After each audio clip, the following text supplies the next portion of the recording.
Right, we are on camera. Today is Saturday, August 28th, 2021. My name is Sue Verhoff. I'm Director of Oral History and Genealogy at the Atlanta History Center. And today I'm very honored to be in the home of Greg Trevor. With us today is his wife, Allison Salerno. We are here to talk a little bit about Greg's memories, talk about his life and his experiences, but also about his memories of September 11th. And we chatted just briefly. Greg, why is this important to you? Well, it is very important, and I appreciate the opportunity to speak on this matter because I am a survivor of the September 11th, 2001 terrorist attacks on the World Trade Center. I was in my office on the 68th floor of One World Trade Center the morning of September 11th was sitting at my desk when the first plane attacked our building. Our building was the first building attacked and the second one to go down. I escaped 11 minutes before Tower 1 collapsed. One of the reasons I feel very strongly about talking to people about this is I am a living witness of one of the most significant and one of the most tragic events in the history of this nation and, quite honestly, the history of the world. And one of the reasons I feel very strongly about talking about it is because I lost a lot of friends and coworkers that day. I worked for the Port Authority of New York and New Jersey, which owned the World Trade Center, built the World Trade Center, and that day, that terrible day, 37 Port Authority police officers and commanders were killed. A total of 84 people who worked for the Port Authority were killed that day. And one of the reasons I do feel very strongly is, and it's really been pronounced since we've moved to Georgia, is that for many people, I'm the only World Trade Center survivor they've ever met. And even today, when I or my wife tell people that I was in the World Trade Center, they are surprised because there is a common misperception that most, if not all, of the people who were in the World Trade Center that day died that day. And to me, that's a very painful thing to have to counter and to discuss because many of the people who were friends of mine and coworkers that I lost, particularly the officers and commanders of the Port Authority Police, rushed into the buildings to save people's lives. If everybody had died, then their lives would have been lost in vain, and that is simply not true. An estimated 25,000 people were successfully evacuated from the World Trade Center complex that day. It's actually one of the most successful evacuations in human history. And people like me are alive today because of the courage and because of the actions of so many people who raced in or stayed at their posts to help people like me get out safely. And I feel like I owe it to them and I owe it to history to make sure that that is recorded and that is preserved forever. Well, I can't thank you enough for being willing to chat about this today, Greg. I really appreciate your willingness to let us come and do this. Let's back up just a little bit, and why don't we begin? Well, first of all, if you could state your full name and your year or date of birth if you want to, but at least the year, and then tell us a little bit about your background and growing up years. Absolutely. I'm 57 years old. I was born on June 10th, 1964. Great little piece of trivia. I was born on the same day my father was born. I was actually born on his 29th birthday. And I was born in Staten Island, New York. And my first couple years of life, we lived in Staten Island, then we moved to New Jersey, first Old Bridge, New Jersey in Middlesex County, and then to Homedale, New Jersey in Monmouth County. Graduated from Homedale High School and attended the University of Virginia, received a bachelor's degree in American government in 1986. I also was editor-in-chief of the Cavalier Daily, the college daily newspaper at the University of Virginia, and was pursuing a career as a journalist at that time. I had worked summers at newspapers across Virginia, in Richmond, in Roanoke, and in Norfolk, and then I worked for nearly 8 years at the Charlotte Observer and worked there until I met Allison, and we got married I was working in Raleigh, North Carolina at the time. I was covering the North Carolina State House for the Charlotte Observer. And then Allison got a job in Pennsylvania and we moved. We moved to Allentown, Pennsylvania, where we lived for a year. And then we moved back to New Jersey, where we lived from 1995 until we moved to Georgia, or I moved to Georgia in 2016. Allison joined me in 2017. She was finishing up a year teaching at a public middle school in Parsippany Troy Hills, New Jersey. So we lived in the same house for 20 years. We raised two wonderful children, Gabe, who is about to turn 25. In fact, his birthday is September 12th. He turned 5 the day after 9/11, and Lucas, who will turn 22 in October. So I worked in newspapers until 1998, when I took a job at the Port Authority and worked in the World Trade Center. Worked there for nearly 6 years, from October of 1998 until February of 2004. And I say this with the utmost sincerity, with the exception of one really, really bad day. That was a wonderful place to work. Great people, very hardworking, very dedicated, very much devoted to serving the region. What did you do for the Port Authority? Well, I started off as a public information officer and later was promoted to senior information officer. I worked in the Office of Media Relations. And so my job primarily was to proactively promote the activities of the Port Authority to local media, and also to answer any questions that might come in about the Port Authority and about its actions. For those of you who are not familiar with it, the Port Authority is a bi-state agency created by a charter in Congress in 1921 that manages interstate transportation facilities. The airports in the region, there are 6 bridges and tunnels that connect New York and New Jersey. There's also the PATH Port Authority Trans-Hudson rail system, and there's also 2 major bus facilities, and also the major shipping points of commodity, also the major points of cargo trade in the region. So it's a major institution, serves 18 million people in the New York, New Jersey area, and reports to both governors of the states of New York and New Jersey. Very important organization, does a lot to serve that region. And among the things that the Port Authority did was build the World Trade Center, which is where at the time our administrative offices were located. I was my office on the morning of September 11th was on the 68th floor of One World Trade. I had a southeastern view. I say that importantly because that was one of the brightest, sunniest days I can remember when I worked for the Port Authority. And right before the first plane hit at 8:46 a.m., I'd just gotten off a phone call with Newark Airport, where we were working on a promotion about a new rail service out of Newark Airport. And I remember standing behind my desk. I had just stretched. I was stretching my lower back, and I looked out the window and I saw the Statue of Liberty, and it was glistening because it was such a bright, sunny day early that morning. And that was just as the first plane hit at 8:46. At that time, I didn't know what had happened. Now, you should know that about 8 years earlier, in I believe February 26th, 1993, Allison and I were living in North Carolina at the time.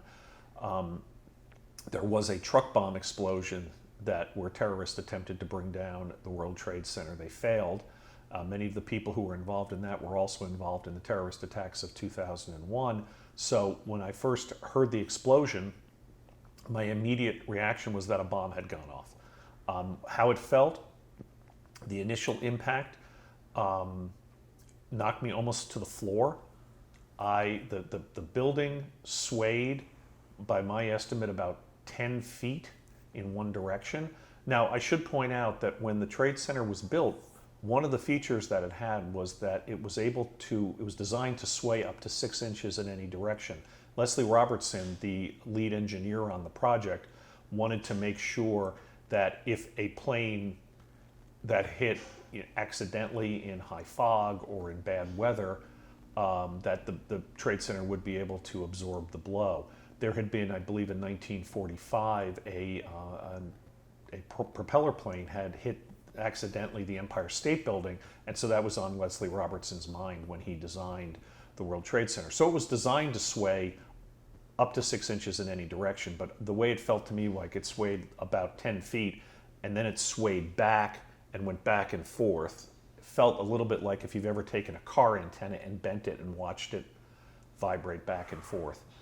I looked out the window to my right, excuse me, and saw this parabola of flame come through past my window, and then this blizzard of paper and glass, and then silence, except for the fact that I could hear about 200 car alarms that had been activated by the impact on street level, all the sirens and alarms going off. So that was after the immediate impact. That's the only thing I could hear. So we knew something very, very terrible had happened, but we weren't quite sure at that point what it was.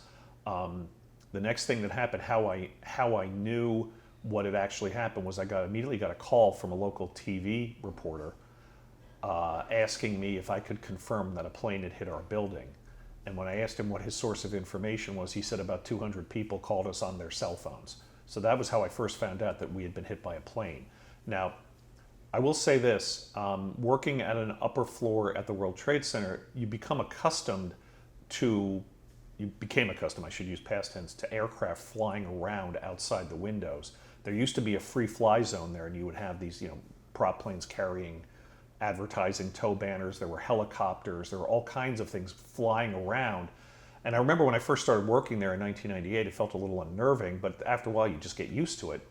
And so it made no sense. It was a clear, bright day. How could a plane have hit the building? Didn't think at the time that it was a deliberate attack, thought it was some kind of an accident.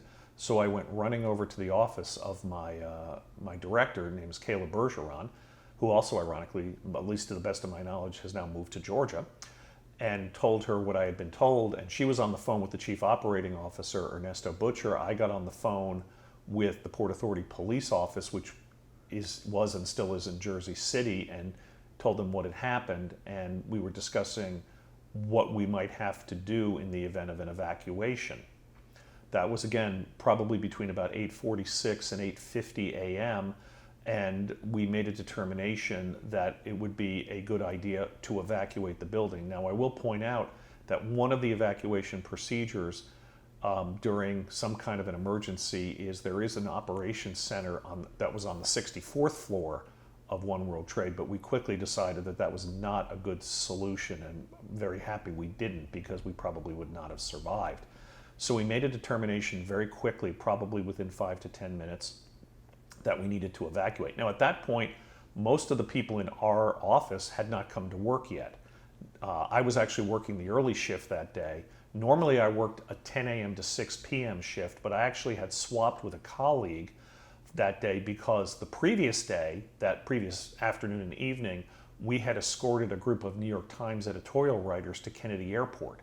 And I had used a Port Authority vehicle, and one of the things you can do is when you reserved a Port Authority vehicle and you had it after the close of business, you could take it home, so you didn't have to go into Lower Manhattan and fight the traffic at rush hour. So I had taken that vehicle home, and I had gone in early that day so I could drop it off. I was actually at my desk at 7:15 that morning.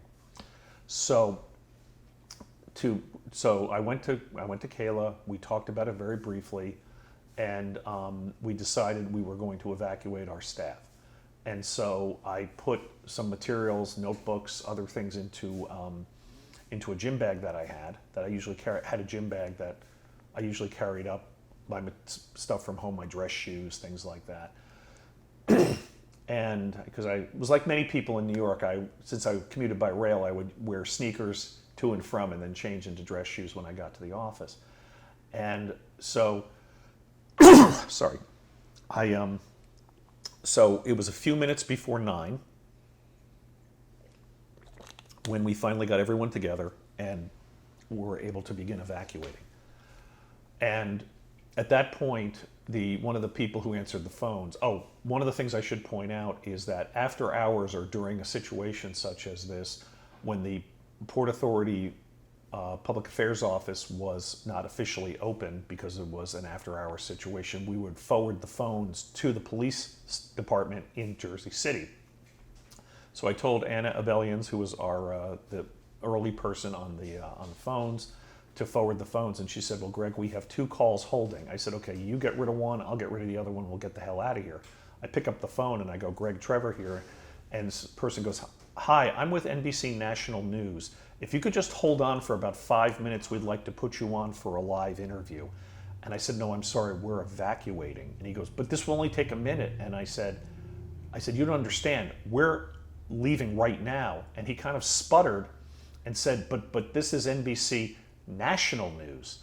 And of course, later we thought about the irony of that somehow because it was a national news outlet, not a local affiliate, that somehow it was me worth risking my life. I didn't tell my wife that story until a month after the attacks. And I remember her telling me, that she was so happy for once I wasn't the good person who tried to help everybody all the time, because if I had stayed, I probably wouldn't have made it out. And that would mean that the last thing Allison and our sons would have been this disembodied voice of mine talking to NBC. So next, again, we gathered people and we went to one of the 3 stairwells that were in each of the towers. Now, I should point out that after the '93 attacks, one of the things that Port Authority mandated for all of its employees was every 6 months we had to do an emergency evacuation drill. And if you couldn't make it because you were on assignment or because you had a day off, you had to have a very good explanation for why you didn't do it. They took it extremely seriously. We were given flashlights, we were given glow sticks. They were very serious about being able to enable us to evacuate. So we knew what to do. Now, I stood with our group. Most of the other people had already left the floor. So I don't know if I was the last person off, but I was certainly the last person I saw to leave the floor. I made sure everybody in our group got into the stairwell before I did. And then we began the process of walking down the stairwell. And by that point, there were literally thousands of people in the stairwells. The way it would work it is that we were going down 2 at a time, one right next to each other. And unless somebody was running up, like a police officer, firefighter, rescue worker, and then we would move over to the right and let them run up past us. And we did see a few of those. But we were going down. Takes about a minute per floor. So, and at that point we were still a little disoriented, didn't really know quite what was happening. One of my coworkers, Pasquale DeFulco, happened to be home. He was having his windows reinstalled, and so he actually had the day off, and he was watching CNN and giving us updates about what had happened. And so that's how we found out. I had an interactive pager, a BlackBerry, and we were getting updates from him about what was happening, that there was, first, that there was a second plane that hit. Because we were in the stairwell, we did not feel the impact of the second plane. So he told us about that. He also told us about the plane that hit the Pentagon. He also told us about the President Bush announcing that we were under a terrorist attack. And so that's how we kept informed. And I should point out one of the reasons that was an issue is because when Tower 1 was hit, all of the broadcast and cell phone towers were at the top of that building. So when the plane hit the building, it disrupted communications.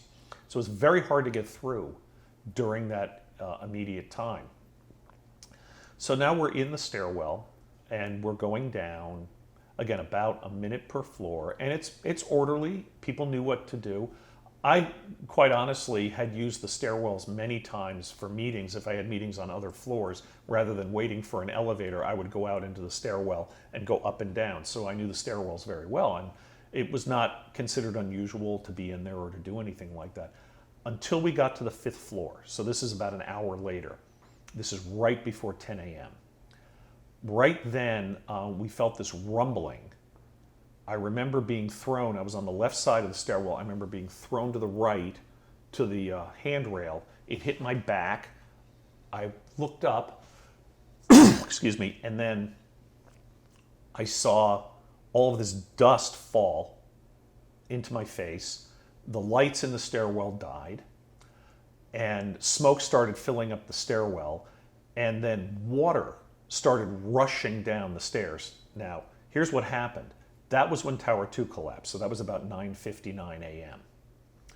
And part of the reason that happened was because on the bottom floors of the Trade Center, the 2 towers had shared infrastructure.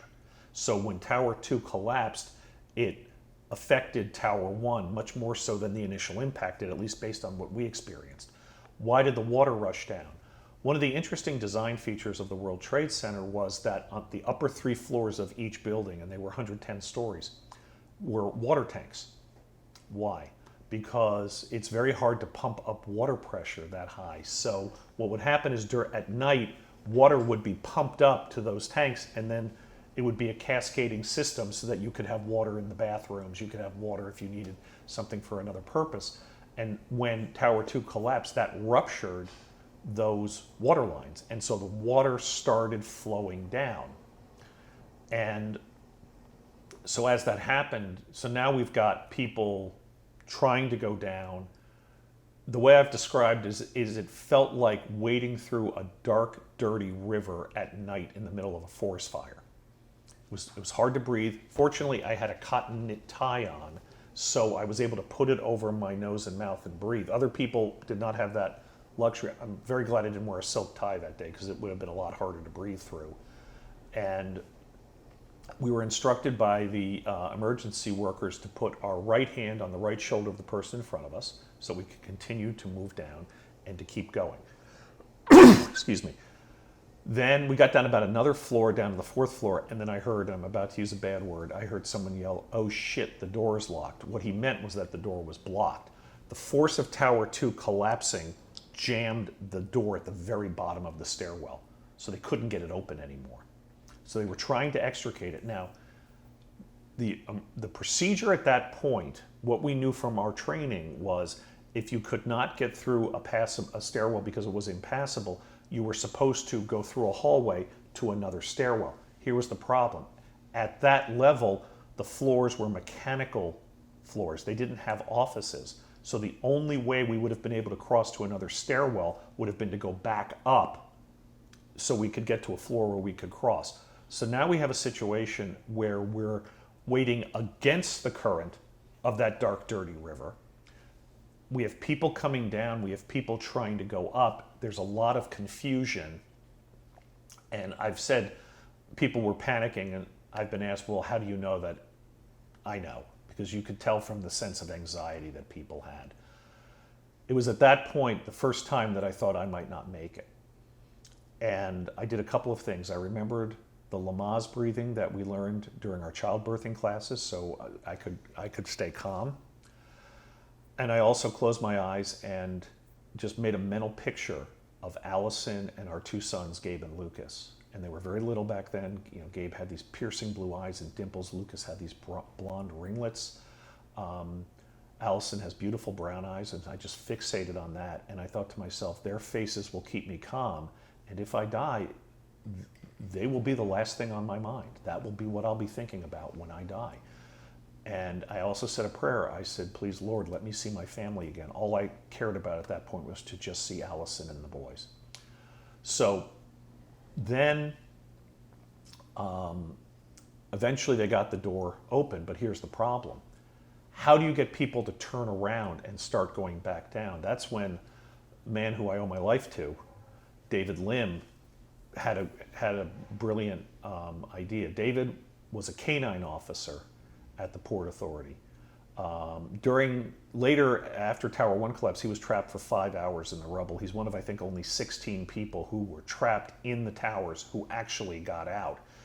Again, he was a canine officer. His dog then was Sirius, was killed. He left the dog in the kennel and went. So his dog was killed. I'm going to make another point. I'm sorry to jump around, but you might remember that when the crews on the pile were going through the rubble and they found any uniformed personnel, they would all stop and they would put an American flag over that individual. Well, when they found Sirius, the dog, they did the exact same thing. He was the only dog killed in the attacks, and the rescue workers on the pile stopped everything, put an American flag over Sirius, and made sure he got the exact same treatment as any other uniformed personnel that day, which I've always been very moved by. David, incidentally, we are still Facebook friends. David retired from the Port Authority Police in 2014. He was a lieutenant at the time. Wonderful, wonderful man. But anyway, getting back to why he was so important. He was the one who had the presence of mind to start shouting, "Down is good, down is good." And I could hear him saying that because I wasn't that far away. I turned around over my shoulder and yelled, "Down is good." And then you could hear it like an echo up the stairwell as people were hearing it and saying it up to everybody else. And at that point, we all got turned around and we all got out. At that point, we got out into the mezzanine of the Trade Center. For those of you who have seen the film shot by the French filmmakers about the evacuation, there's this scene of people running through a mezzanine where there are these two-story high glass walls. That's where we went out. By the time we got there, it was full of water and it was full of dust. The way I've described it is it felt like we were walking through a dark, dirty snow globe that had just been shaken. So we came out at that point right near where 6 World Trade was, which also was destroyed in the attacks. That was a federal building. That was the U.S. Custom House.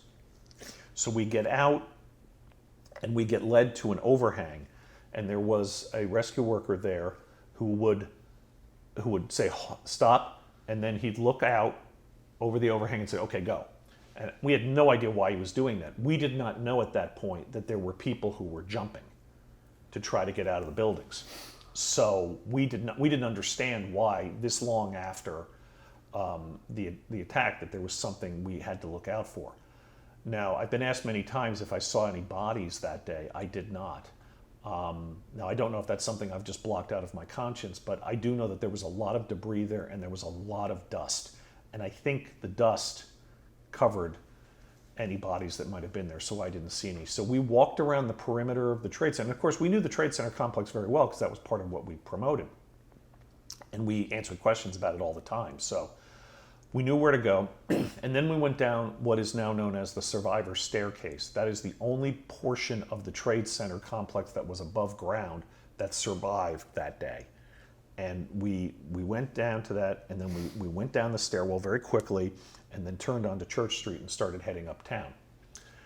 People were trying, I forgot to mention, as we were leaving the Trade Center complex, rescue workers were coming in, and those of us who had flashlights and glow sticks, we gave them to those people so they could help see their way through the building. So we start to walk uptown, and people are trying to hand us water. We were covered with dust. And Kayla, my boss, sends me a message on the BlackBerry, where should we go? And I walked back to her and I said, Holland Tunnel. Why? Holland Tunnel is a Port Authority facility. I knew there'd be police there. So I figured having they would be able to at least protect us or get us off Manhattan into Jersey City. So as we're walking uptown, I remember looking over my shoulder and I could see what was left of the Trade Center. Tower 1 at that point was still there. This was a few minutes before 1029, which is when the tower collapsed. When 1028 became 1029, right about that moment. And when I looked over, I could still see Tower 1 and I could see all the smoke coming. It looked like the upper third of it was on fire. There was so much smoke, I didn't even know Tower 2 had gone. I didn't know, because you just couldn't see. So we start walking uptown, and there's TV crews want to talk to us. We're like, no, we don't want to do anything with that, and at least our group. And then I looked up and I saw a New York City police officer, and I heard a rumbling behind me, and he said, "Run for your lives." And I don't want to sound like I'm making light of it, but when a police officer tells you to run for your life, you listen. And we started running. This was when Tower 1 was collapsing. So this was, again, 11 minutes after we got out of that building, and we just ran. And we ran several blocks until we got about a block away from the Holland Tunnel. And I remember when we stopped, there was a gentleman I had worked with who was in the aviation department at the time, John Toth. And John was limping, his knee was bloody, and I said, "John, are you all right?" He goes, "They're gone, Greg." And I thought he was talking about a person or people. I said, "Who?" He goes, "No, not who, the towers." And I turned around and looked, and the only way I can describe it was it felt like a hole in the sky. Like where our offices had been 700 feet above street level had disappeared. And one thing I should point out, when you worked at the Port Authority, we always viewed the Trade Center as kind of this, what would be a good way to describe it? Not a milestone or a marker, but basically a part of the skyline that you always went back and looked for. And we used to joke about it. kind of gallows humor because we were all worked there after the bombing. Landmark, that was the word I was looking for. It was like it was a landmark of the streetscape. And I used to catch myself when I was at Kennedy Airport or Newark Airport or another facility to try to find the Trade Center in the skyline. And the joke was always, well, we just want to make sure it's still there. And then that morning, obviously, it wasn't there anymore. So we all gathered. There were people who had been in other areas who gathered with us, people who had been on the ferry who came to this gathering point, and we hugged and we made sure everybody was okay physically. And then we walked over to the Holland Tunnel, and we all piled into a Port Authority police vehicle, and they drove us to Jersey City, which is where the police department was, and that's when we resumed work. The other thing I can remember is that there was, other than fighter jets, there was nothing in the sky because all aviation traffic had been shut down. So the sky was very quiet, which is again was unusual if you worked in Manhattan. And so we went over to Jersey City, and we actually went to the Port Authority Trans-Hudson headquarters, where we began working for the next several days. We later transferred to a space that had been set up at the police headquarters, which is in another part of Jersey City. But we went to the Trans-Hudson offices, and we went right back to work. I actually wrote the first statement issued by the agency on my BlackBerry. And it talked about how facilities were closed. It talked about how we were going to, work with everybody to try to catch the people responsible for this cowardly attack. And I know that was a huge debate afterwards, whether people felt it was cowardly or not cowardly. I still, to this day, feel that it was cowardly. But then that's what we did. Now, the next thing that I had to do was to talk to Allison. We had not been able to communicate. When we were first evacuating in the stairwell, Pasquale, my coworker, had called Allison to tell her I was okay. But then Tower 2 collapsed, Tower 1 collapsed. We didn't know. I don't think we talked until about 2:30 that afternoon, because the other issue was you couldn't get through on the phones. All the phone lines were jammed because of the excess traffic, and also because when the Trade Center went down, it disrupted a lot of the phone service in the area. So we were unable to communicate for several hours. We finally spoke to each other at 2:30. I assured her that I was all right, but that I wasn't going to be able to come home anytime soon. I think I finally got home that night about 10 o'clock, something like that. I took the train home, and Allison met me at the train, and the church we attended at that time, St. Peter the Apostle, was across the street from the train station. So we literally, I got off the train and we went over to church and we prayed. And then at that point, we began, my colleagues and I began working 12 to 16-hour days, dealing with all the impact of what had happened. And we had many things we needed to do. We needed to respond to questions about what we were doing. We needed to announce when we were going to resume transportation service at various locations. And another thing we had to do was all of our files, all of our documents, all of our records were in the building. And so they were all destroyed. And so we had to go about recreating them. One of the things that I did with a lot of people I knew in the media is they called us, and they were great. I got to tell you, I've never been prouder of my former colleagues in the media than I was in the immediate aftermath of 9/11. And one of the things they would invariably say to me is, "Can we do anything for you?" And I said, "Yes, anything I ever sent you, please make a copy of it and send it back," because our archives were destroyed. And they were great. I mean, they were really good. I can't tell you how many times I get a call from a reporter who had covered us who burst into tears the first time we spoke and said, "I'm so sorry." I said, "Look, you got a job to do, I got a job to do. We're going to get through this together." And they were great. But it was literally 12 to 16 hours a day for months working on this. And at first, no days off. Eventually, we went to 6 days a week.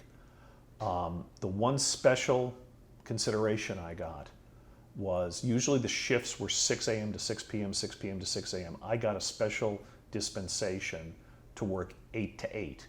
Why? Because Gabe, our older son, had just started kindergarten, and I wanted to be able to take him to the bus stop every morning. I wanted him to feel like there was something normal in his life.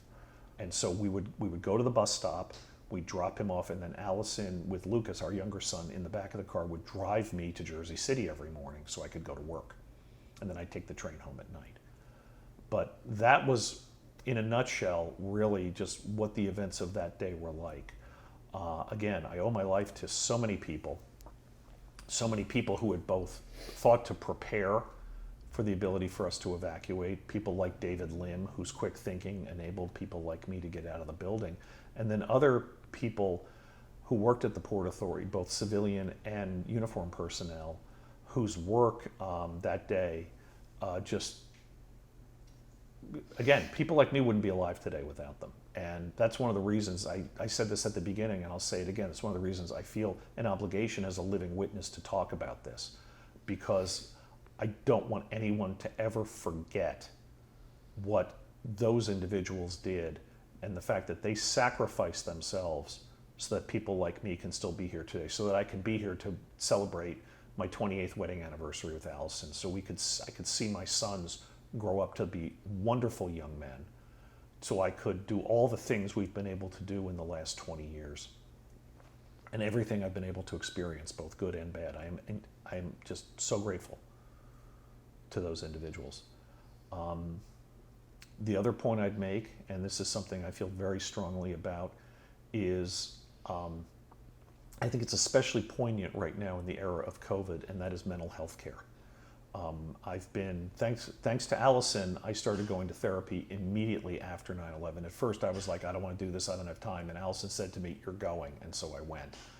And I've been in therapy virtually ever since. I've had 3 really good therapists through the years, and including a wonderful one now in Athens.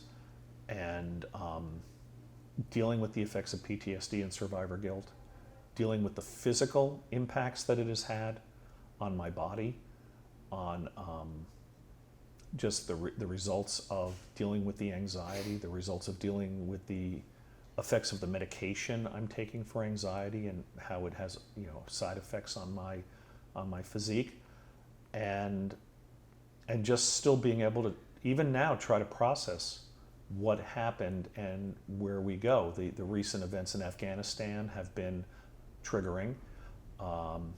I was asked by someone the other day, how do you feel about the people who were just killed? And I said, what I feel more than anything is about their families and how these are,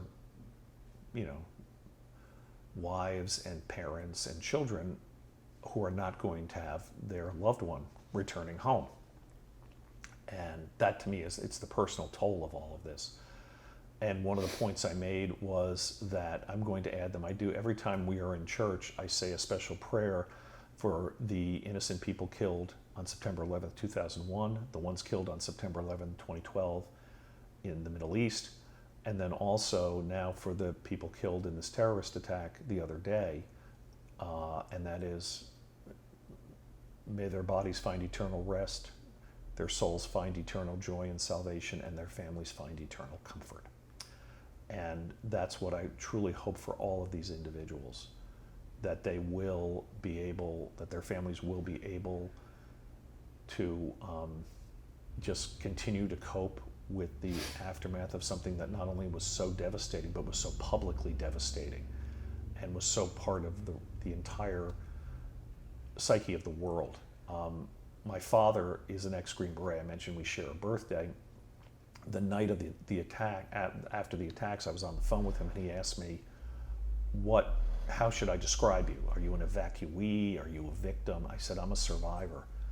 And I truly feel that anybody who experienced that, whether they were in New York City, whether they were in the Trade Center, whether they were watching it on TV, we're all survivors of this. This was a worldwide tragedy that affected virtually anybody who came in contact with it. And our experiences differ in degree and detail, but we are all survivors. And I think that there's a commonality of that.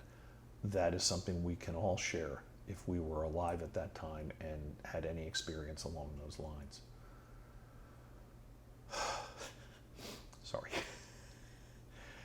Even now, recounting it, it's still very, very emotional. So, I don't know what else I should be saying at this point. Can I ask you a couple of follow-up questions, Greg? Of course. I apologize for not knowing off the top of my head the floors. I should know this, and I didn't, so I'm sorry. You were working on which floor was your office? 68th floor. The 68th floor. And what floor did the What floors did the plane impact? I believe, if I remember correctly, between about the 92nd and 96th floor. So it's about 25 floors above me. Gotcha. And on your floor in World Trade One, were they all Port Authority offices, or were there other businesses in that area too? Our wing of 68th floor were all Port Authority offices. It was our marketing office, our community affairs office, as well as our media relations office. I can't say for certainty what the other side of the floor had. I don't think it was Port Authority offices, but I don't really recall. Okay. Most of the Port Authority administrative offices were between the 63rd and 68th, 69th floors. There were a few, like real estate was up a little higher. There were certain other areas that were in parts of the buildings, but that was, and the executive offices were on 67. That's where the Port Authority Board of Commissioners used to meet. It was one floor below us. Okay. So that's where we all were. Do you know how many of you were able to escape safely from 68th floor? I don't have an exact number. I would say it was probably somewhere in from our area.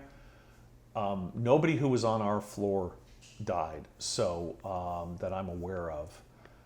There was one individual who passed, who delivered the mail, but her office was on 67, and I don't think she was on 68 at the time.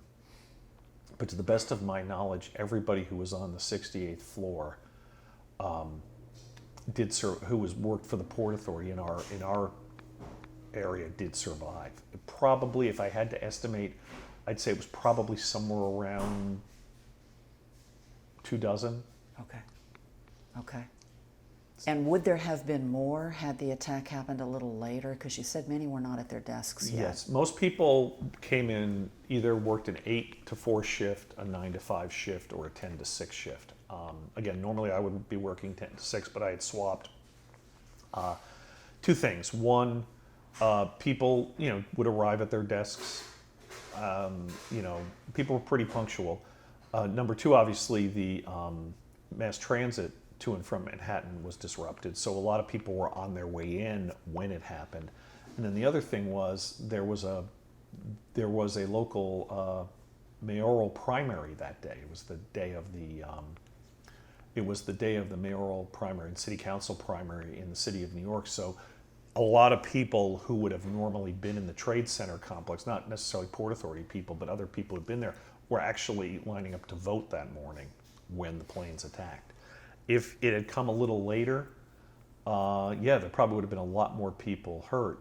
The other thing that I will say, and I found this out later from someone, this is some intelligence we picked up, that one of the reasons that the terrorists, one plane came in from the north, one plane came in from the south. What we had heard was that their original intent was to knock the two buildings down like this, which would have completely paralyzed lower Manhattan and probably would have led to thousands of additional deaths. But again, the way in which those buildings were designed by Leslie Robertson, I truly believe that the fact that they were able to stay up as long as they did save a tremendous number of lives. I did end up sending a note to Leslie Robertson. I didn't work with him. He had retired by the time, or left the Port Authority by the time I worked there. But I did send him a note saying, thank you for designing these buildings in such a way that it enabled so many of us to escape. And I don't think he gets enough credit for that. A lot of people, say, well, why did they go down? Why did these buildings collapse? They collapsed because they were hit by 767-400s virtually full of fuel, traveling at almost Mach 1. That's why they came down. And I've heard all the conspiracy theorists, and I've heard all these things about it, and having been there, I can say with 100% certainty that it was these terrorist attacks that brought these buildings down.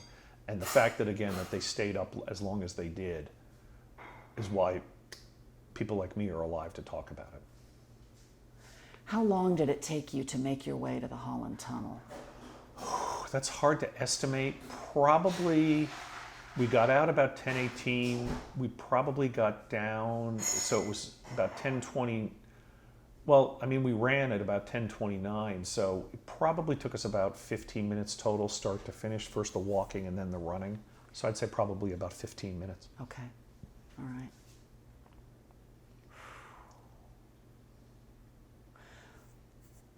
What else do you remember? With the Port Authority having authority over all of the transportation, what else do you remember about that day, about getting home that day? Well, it was very difficult. I mean, a lot of service was interrupted for a very long time.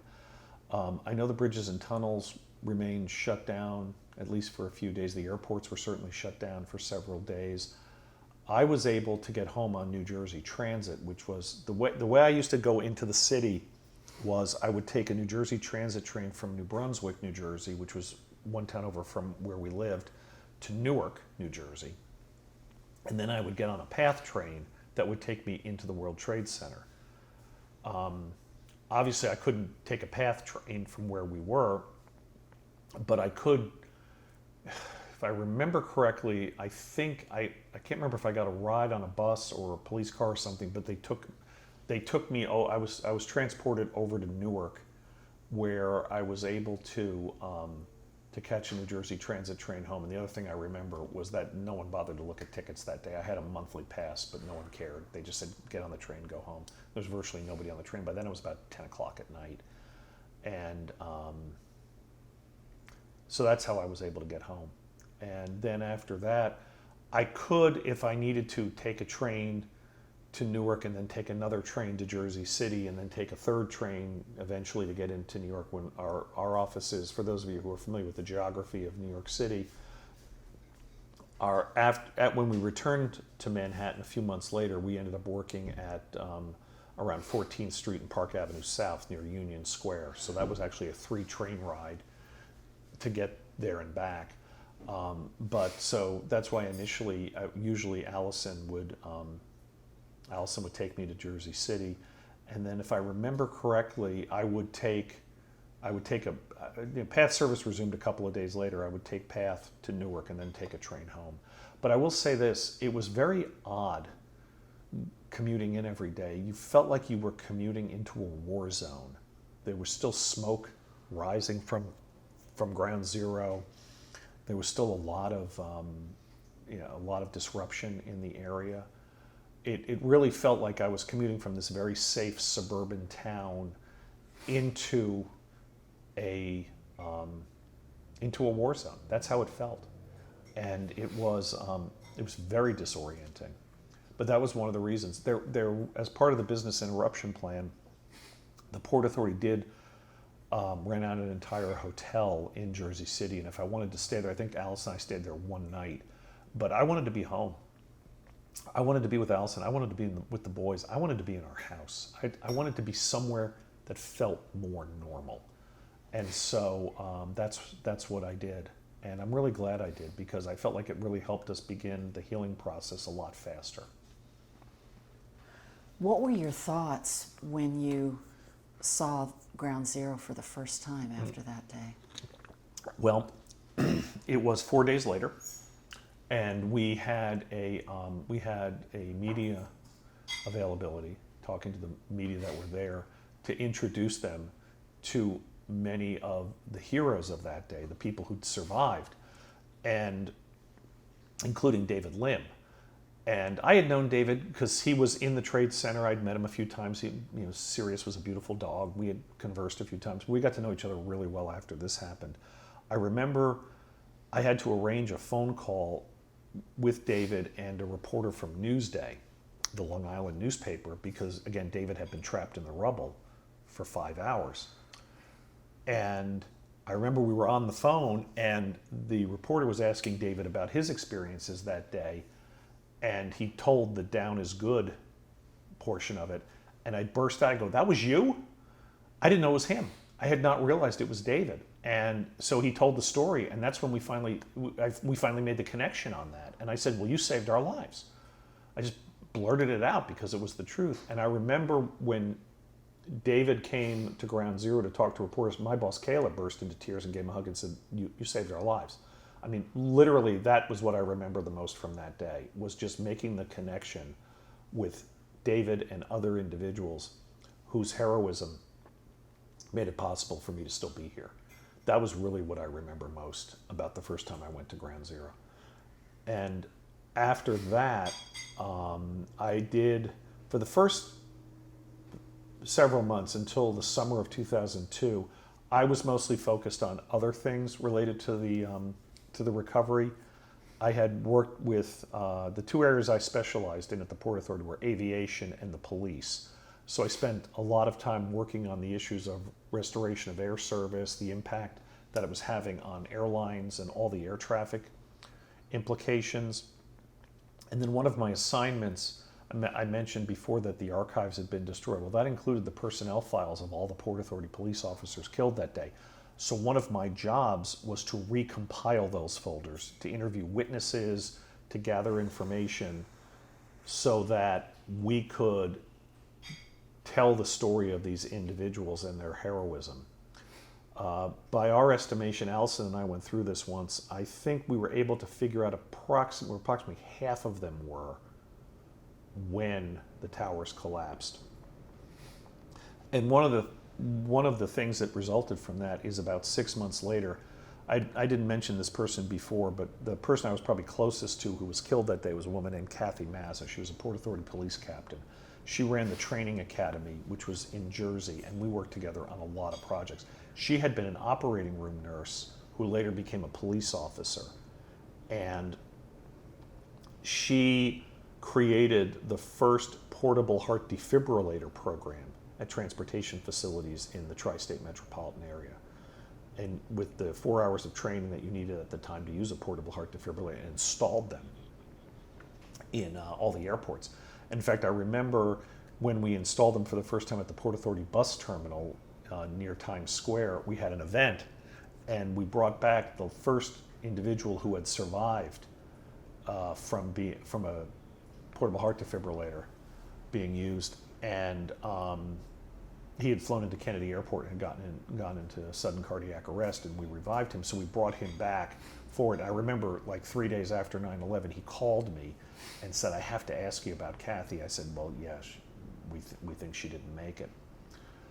About 6 months later, I was on call one weekend when we got a report about Kathy's body been found. I should point out that, I'm sorry I'm jumping around, but when the first plane hit, Kathy gathered a group of the training instructors, all police officers and commanders, and they went into the towers to assist in the rescue. Most of them did not make it out. Kathy was found with several other people I had worked with very closely. Chief Jimmy Romito, who, when he was the commanding officer at the Port Authority bus terminal, when the crack cocaine problem was really bad in New York City and there were a lot of homeless people trying to live in the bus terminal, he created something called Operation Alternative, where he cross-trained police officers with social worker skills so that those individual officers could help in the diagnosis of some of the underlying causes behind the homelessness that these people were suffering. It's really a remarkable program. Another one was Bobby Seary, who was a lieutenant.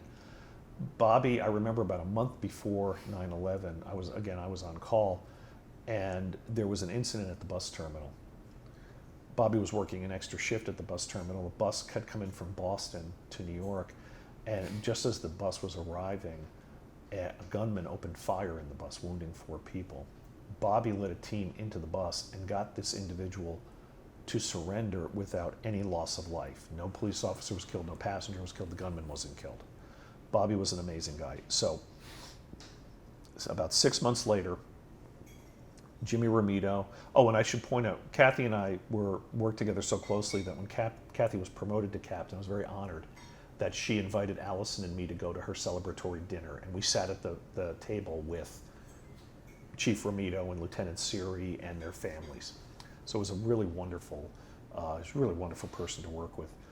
But 6 months after the attacks, they finally found her body. They found her body, Chief Romito's body, Lieutenant Seary's body, and other Port Authority uniformed personnel.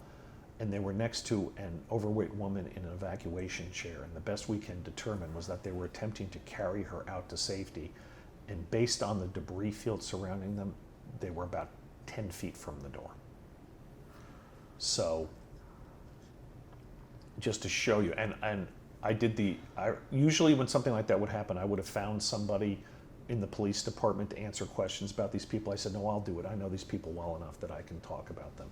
And I'd also compiled their files, and I knew that so many of the Port Authority police officers and commanders were Little League coaches and EMTs and doing all kinds of work for their communities. And I said, we always knew they were heroes, and now we know that they were heroes to the end. And to me, that is such an important thing to stress about these individuals. Again, Kathy was probably the person I was closest to. I have her photo on the wall in my office. I have kept that photo with me for the past 20 years everywhere I've worked. I think of Kathy as my guardian angel. And I always think about just trying to live a life in a way that would honor her legacy, to make sure that whatever I do in my life, I do to the utmost of my ability, because I know that's how she lived her life. And there are a lot of stories about people from the Port Authority police and civilians as well who did amazing things. People who dragged coworkers out of the towers, people who stayed behind and directed human traffic to get out of the Trade Center.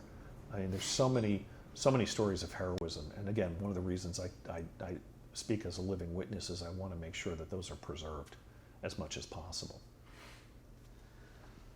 When you two made the decision to evacuate your floor, I hope this isn't a dumb question. I'm assuming that was based on the fact that you had felt that impact and it was far greater than what you knew the building could withstand. Was that kind of what drove that decision? That's actually a really interesting question.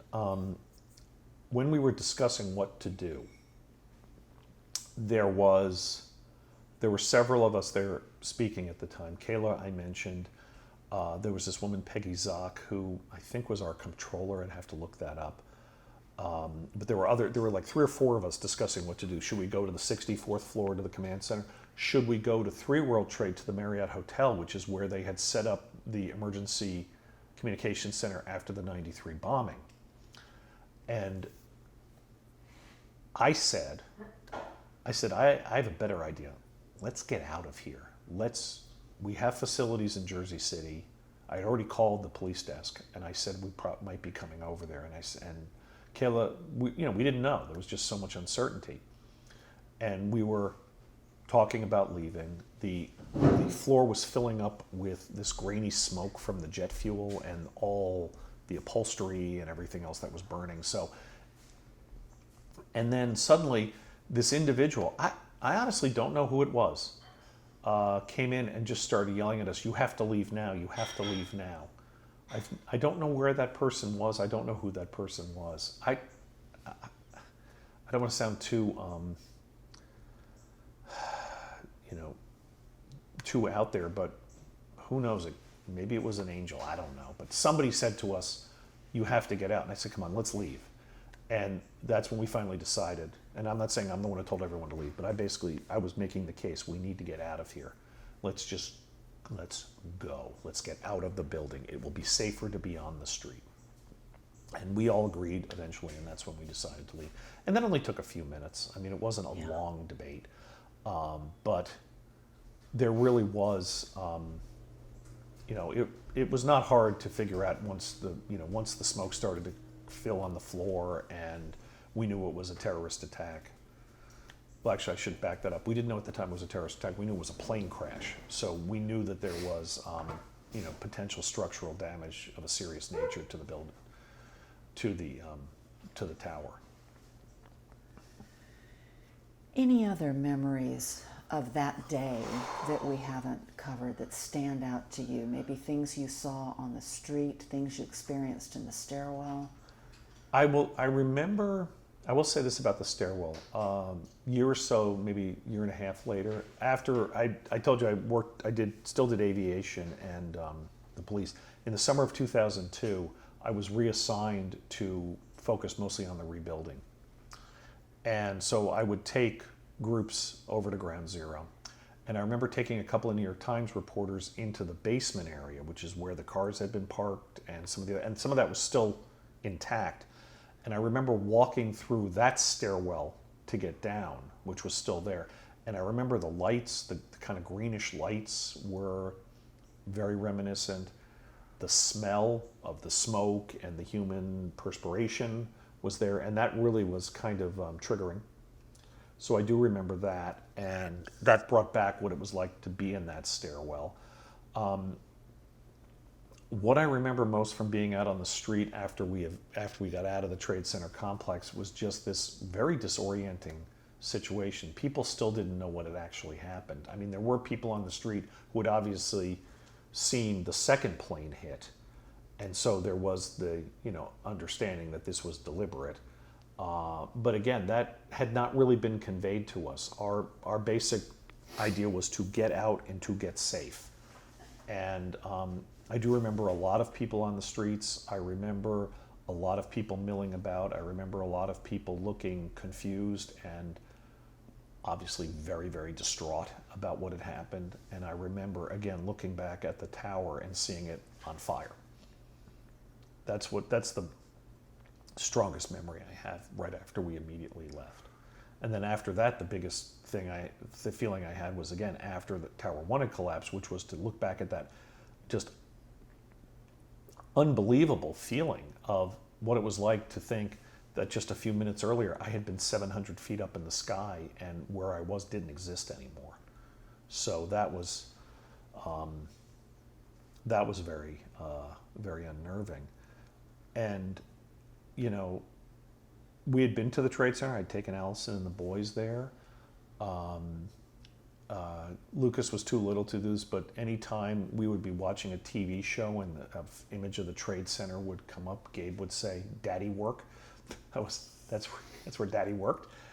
And we had taken them to events. I remember when Gabe turned 4 the previous year. Gabe's birthday is September 12th, so the previous year in 2000, we took Gabe to LaGuardia Airport in Queens for his 4th birthday, and I got him special permission to go to the top of the air traffic control tower with his best friend at the time, and it was just the 3 of us. And that's what he wanted, was to go up to the air traffic control tower and watch the planes. And you can't do that anymore. After 9/11, they don't allow that kind of thing. But I knew the airport general manager, Warren Crapelli. Warren was a wonderful guy. And we went out to an event that day. There was some kind of a social party event. I forget what it was. And so as a result, there used to be a thing at the Trade Center called Family Day. And it was a day where you could just gather, and there were Sesame Street characters there and Thomas the Tank Engine and all kinds of things.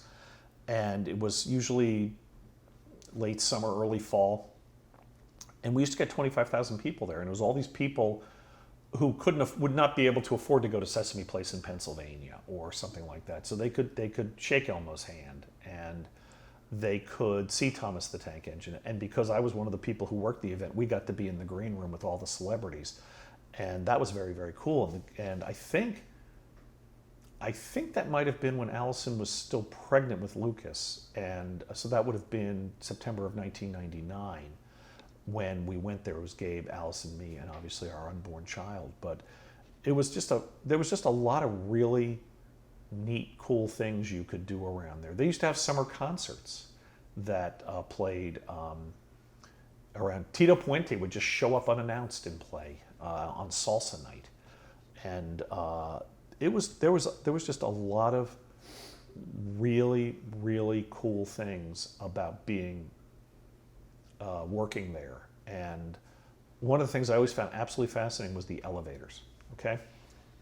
And I come from a family of engineers, so actually one of my regrets is that my father was an engineer, my brother is an engineer. I never got a chance to give them a backstage tour of the buildings like we did for a lot of media.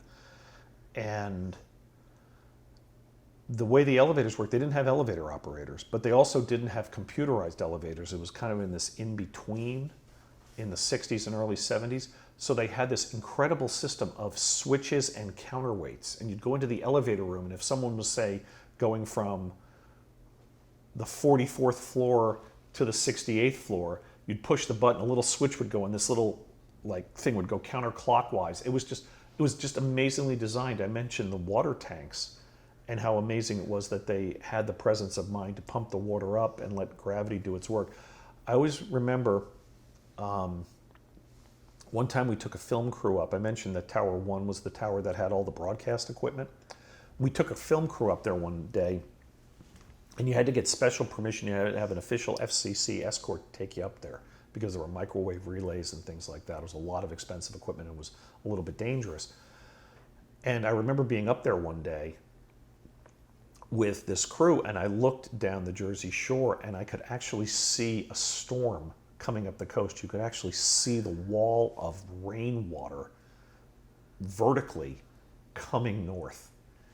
I mean, there were all sorts of just really amazing things from working there. And before I worked on I started on the 68th floor, then we went to the 73rd floor, and then we went back to the 68th floor. 73rd floor I loved. Had an eastern view. Now, my father grew up in Brooklyn, so I had a view of the borough where he grew up, looking over the East River, all the buildings at in the winter when the sky was really clear. You'd see all the lights come on, and it was kind of a magical feeling. And in 1999, when Hurricane Floyd came through the area, I remember I had to go to work early that day. I had to wade through waist-high water to get to my train, but I got in, and so I get to my desk, and the first thing I have is a call from one of the local news operations, and they said to me, "We hear Kennedy Airport is still closed." Now, one of the things when a hurricane comes through an area is it basically carries all the gunk in the air out to sea. So you have these incredibly clear skies, and you have these very high winds, but usually it's brilliantly clear. And it was like that morning. And they say, "We hear Kennedy Airport was closed." And I said, "Hold on a second." And I just looked out my window. I go, "No, it's open." They go, "How do you know that?" I said, "Because I can see the planes taking off and landing from my office." They go, "Really?" I'm like, "Yeah, you should come up here. It's really cool." So, look, it was, like I said, I said before that it was a great place to work, and 9/11 being a terrible day. But I will say this, that agency came together. The people who worked there, we really had to have even today, I'm still friends with a lot of people. We have a very special bond because of everything we experienced and everything we had to do together to get through it. How did you feel leaving the Port Authority for your next adventure in life? Well, a couple of things. I left to take a job at Rutgers University, and as I said to Jeff Green, who was the chief legal officer at the time at the agency, he asked why I would leave. I said, "Well, remember how, Jeff, I've told you that my commute starts with a 9/10 of a mile walk from my house to the train station?" He's like, "Yeah." I said, "From now on, that will be my commute," because my office at Rutgers was across the street from that train station. I left in 2004.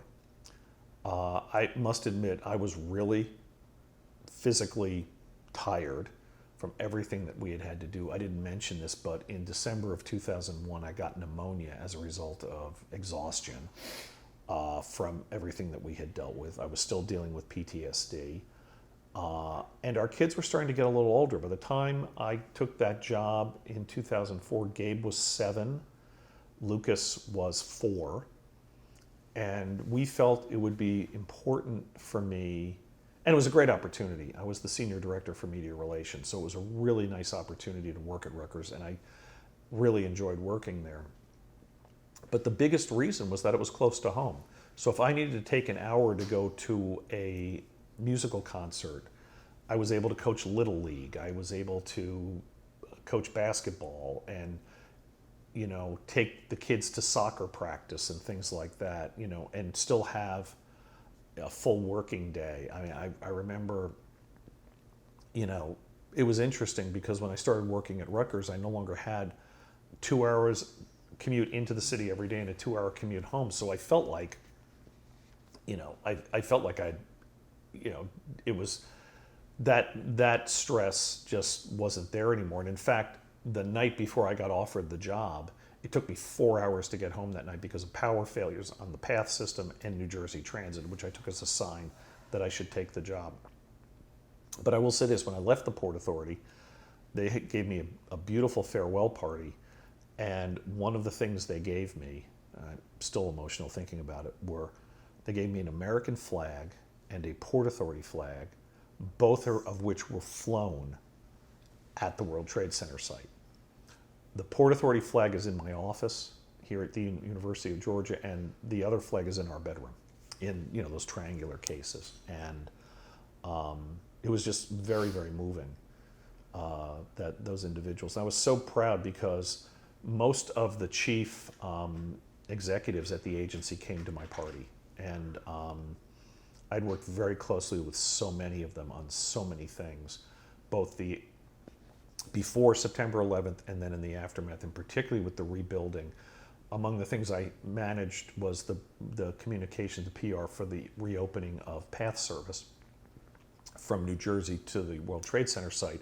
And one of the things I was very proud of was that I got to ride. One of the things that they did for the first train back was they reassembled the exact same cars that were used to evacuate the PATH station at the World Trade Center site that morning. So they were in the exact same order.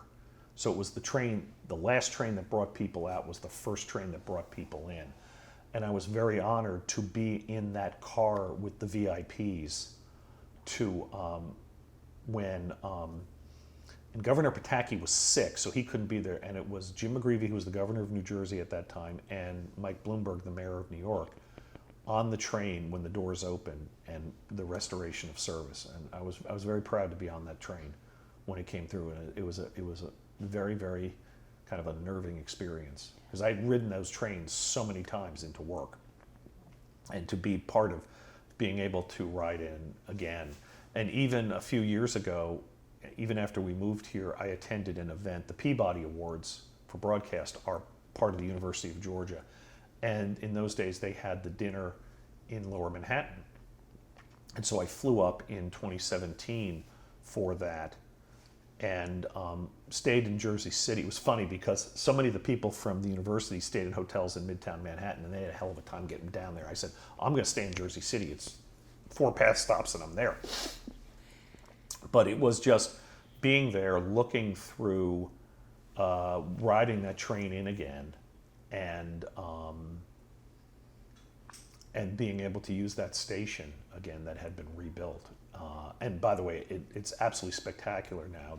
There's a whole transportation hub designed by the Spanish architect Santiago Calatrava, who was not only a brilliant architect, but just a very nice man. And he and I worked closely together on the rebuild.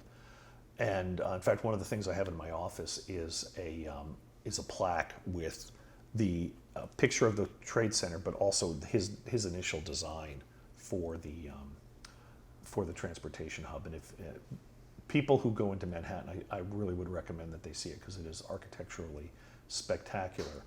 And that'll lead me to one anecdote that I will tell. While it was being designed, Santiago Calatrava was a guest on Charlie Rose. And I was asked to escort him to the interview. And that was at the Bloomberg Studios in Midtown. So I rode in. He came from another location. I said I'd meet him there. I got there before he did, so they escorted me into the green room, got to meet Charlie Rose. And there were 2 sofas. There was a 3-seat sofa and a 2-seat sofa. 2 people were sitting on the 2-seat sofa. There was an elderly gentleman with a cane on the 3-seat sofa. So I kind of look at him. He kind of rolls his eyes, moves the cane, and we're sitting there. And they go, "Are you one of the people go, are you one of Charlie's guests?" And I said, No, I'm here for Santiago Calatrava. And they were all Europeans, so they all knew who Santiago Calatrava was. They go, "Oh, wonderful guy, design this. They said, "What's he working on?" I said, "He's working on the new transportation hub for the World Trade Center where all the subways and path and everything are going to go. And I said, it's going to look spectacular. And they said, that's wonderful. And then the person sitting next to me didn't say anything. And then finally he said, I hope I can meet him. I'm a big fan of his work. He has a wonderful artistic sense. And I said, well, thank you. I think he's a wonderful man as well. And I stuck up my hand. I said, by the way, my name is Greg Trevor. He goes, pleased to meet you. I'm Bernardo Bertolucci. He was Charlie's other guest that night.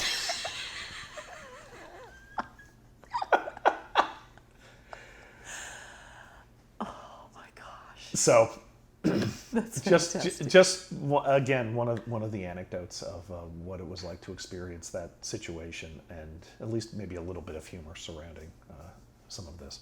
But have you been to the 9/11 museum? No, and I've deliberately not gone. I've been invited on several occasions.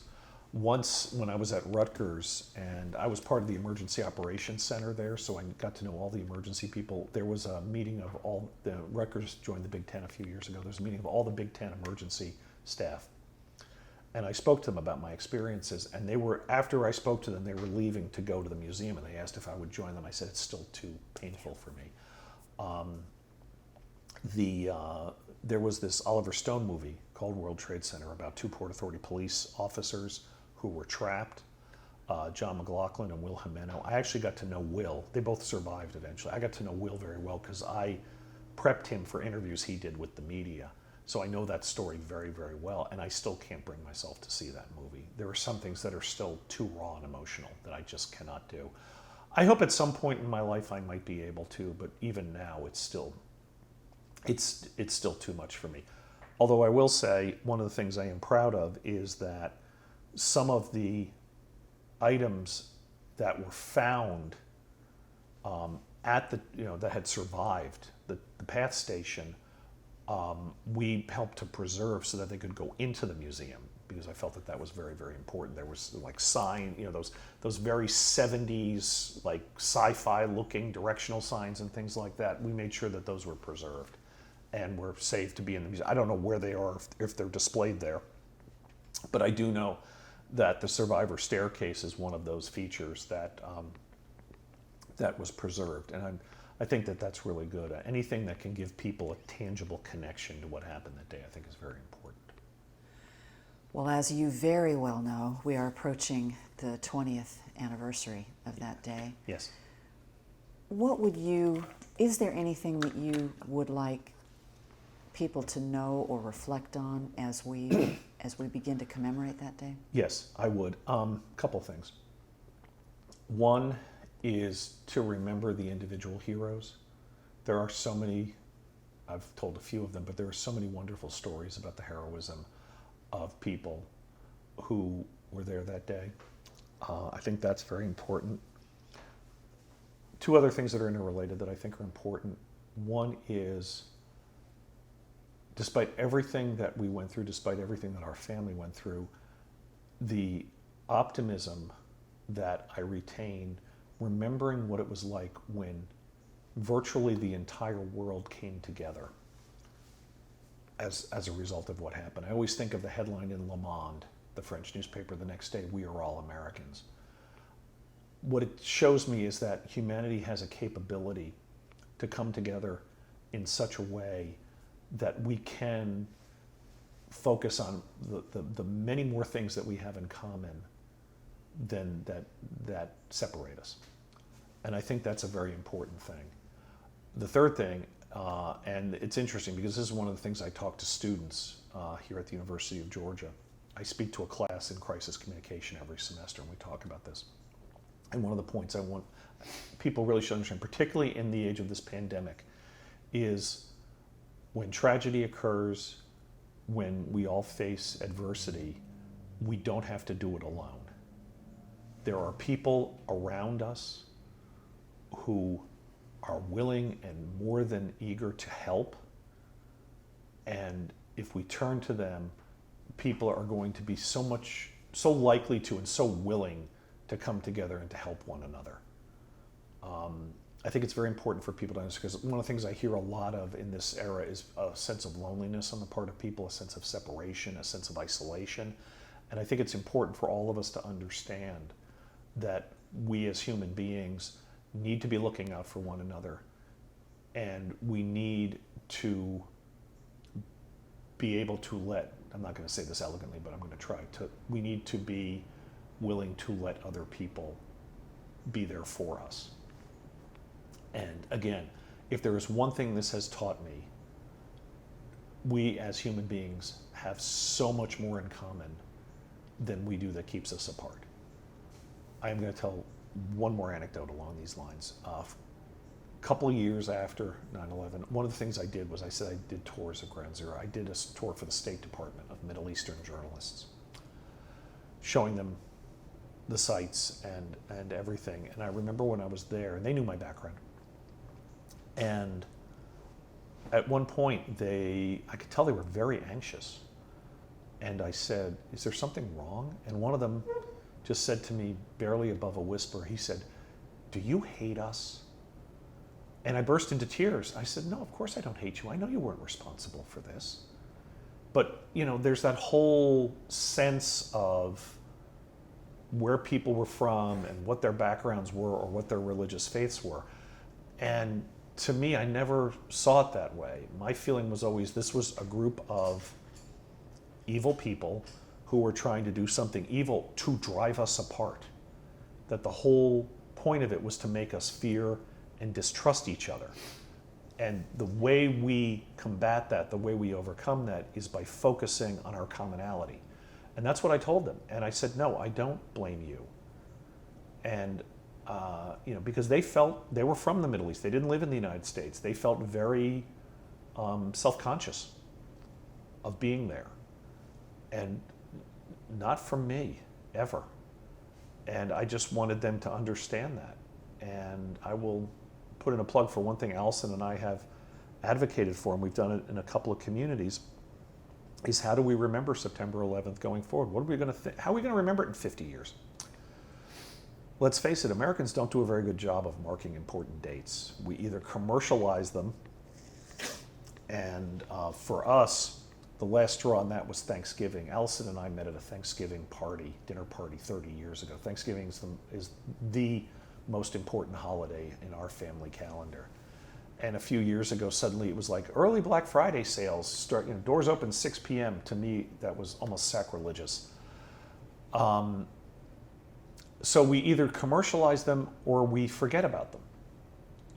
How often do people mark Pearl Harbor Day anymore? How often do people mark what I consider one of the most important dates of my lifetime, which is July 20th, the anniversary of the first Apollo moon landing? Talk about a technological triumph. We put human beings on another celestial body.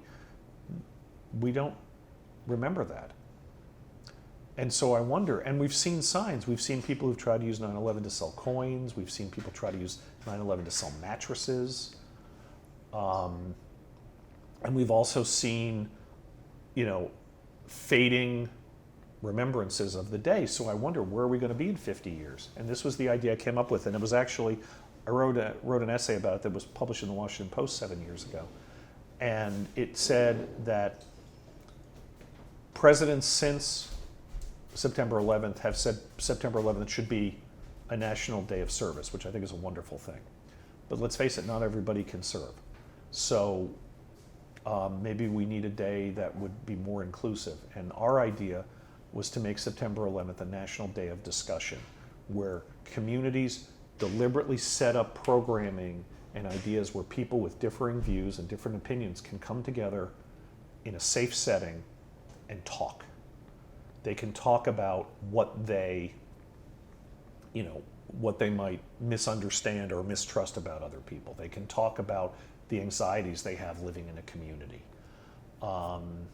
We've done it a couple of times. Highland Park, New Jersey, where we had the first one in 2016, right before I actually left to come to the University of Georgia. We did a 3-hour event on destigmatizing mental health care. And the whole idea behind it was that unless people who are part of society, are open and honest about the fact that they're in therapy, or that they need medication, or that they're dealing with PTSD, or that they're dealing with underlying anxiety, or that until we get it out of the shadows, we're never going to really address that. And it was really a wonderful event. And the thing I remember most about it was that during the event, a woman who attended stood up in the middle of it and said, "I haven't been able to get therapy. I've been trying for 3 years and I'm at the end of my rope." And the therapist who ran the event, my personal therapist, and a third therapist, took that person away into a corner, diagnosed her, and got the help she needed immediately. And to me, if that's all we accomplished that day, it was a success. A couple years ago, we did an event here in Athens through the Catholic Center, which is our church, and it was about using colors as a way to express emotions, and it was a really interesting exercise that we did, and we had about 30, 40 people. It was really, really nice. But to me, if that is something that other people would take up as well and say, this is a nice way for us to try to capture that commonality and convey that and help, we're not going to recapture it, but to at least convey the sense of, again, that we have much more in common than what separates us.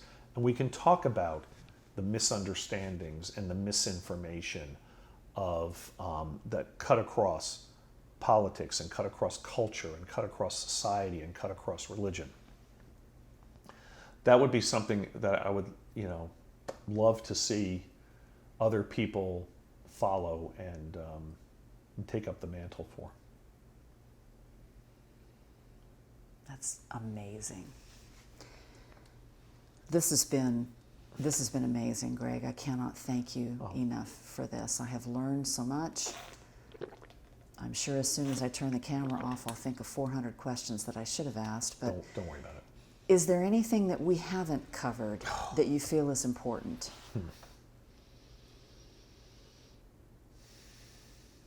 One thing, and I'm going to leave you with my philosophy of life that I have learned through everything that we've been through as a community, is what I tell myself when times get difficult. I always try to remember, every day is a gift. Every breath is a blessing.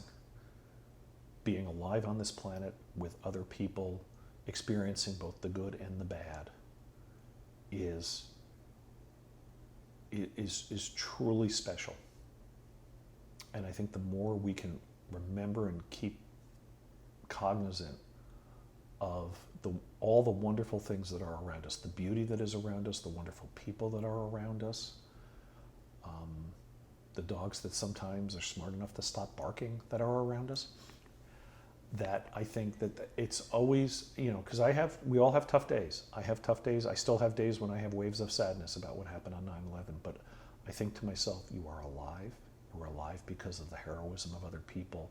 Live your life in such a way that honors their memory. That's it.